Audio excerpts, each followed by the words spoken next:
Ils ont roulé toute la nuit. 5 heures de route et près de 300 km parcourus avant de relier Lubumbashi ce samedi à l'aube. À la base militaire de la Louano, cet aéronef immobilisé sur les tarmacs a passé nuit ici, rien que pour les prendre.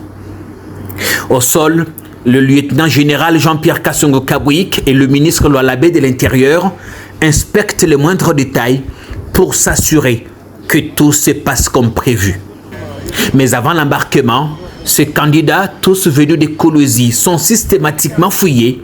La sûreté oblige, car on ne sait jamais. Ce sont des gens très dangereux.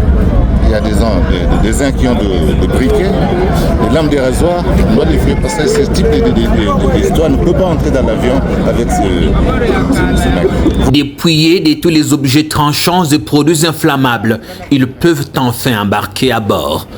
Pour cette vague, ce sont 319 délinquants redoutables, dont 4 femmes qui sont du voyage. Face caméra, ils rassurent leur famille.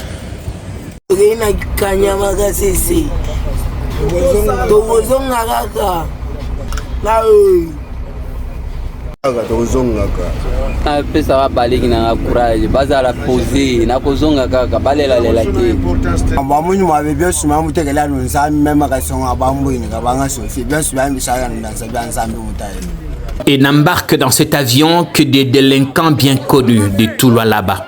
Leur départ pour KCC est le fruit d'un tamisage exigeant qui a permis aux innocents d'être relaxés. Certains qui n'ont pas le sens de l'histoire pensent que vous vous acharnez un peu trop sur les Katanga, en général. Moi je dirais sincèrement que c'est seulement de mauvaises foi et une campagne de diabolisation. Comment voulez-vous qu'on s'acharne sur le Katanga avant d'arriver ici? Combien de rotations on a fait à Kinshasa? On a fait plusieurs vagues qui sont parties de Kinshasa, on a fait des vagues qui sont venues du Congo central, on a fait des vagues qui sont venues de l'Équateur, on a fait des vagues qui sont venues du Kasaï.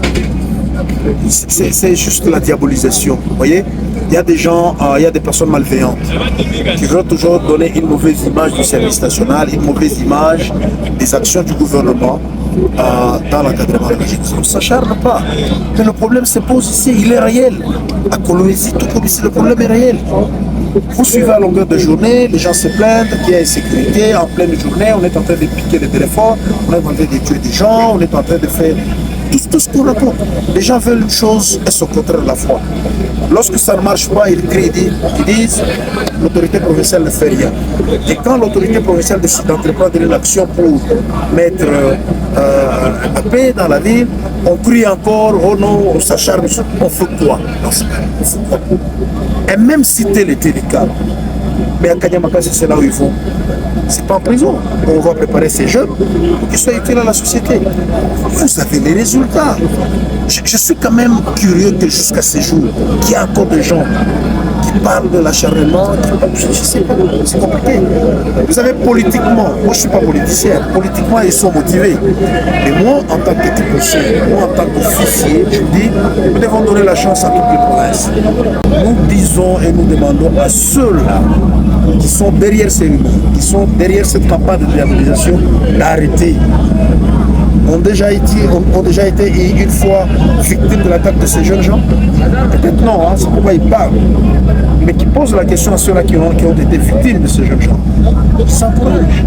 Je dirais que c'est une petite minorité instrumentalisée quelque part, qui veulent diaboliser les services nationaux, qui veut diaboliser les gouvernements de la République, qui veut diaboliser les gouvernements provinciaux. Mais il ne faut pas nous arrêter, nous allons continuer. Tant que le mal va exister, tant que le mal va persister, nous allons continuer avec ce travail. On appelle ça opération spéciale parce que les autorités ont fait le choix de jouer la carte de la transparence pour dissiper tout malentendu et tordre le cou aux folles rumeurs qui ont embrasé Kolwezi ces dernières semaines. Les autorités ont associé à ces processus de ratissage les médias, la société civile, les activistes droits de l'homme et même les confessions religieuses dans les seuls objectifs de rassurer davantage la population, pacifier et restaurer l'autorité de l'État dans la capitale mondiale du cobalt. Débarrassé de ces gangs qui s'aimaient terreur et désolation, le Lualaba peut enfin profiter en toute tranquillité de son boom minier, un véritable cadeau du ciel.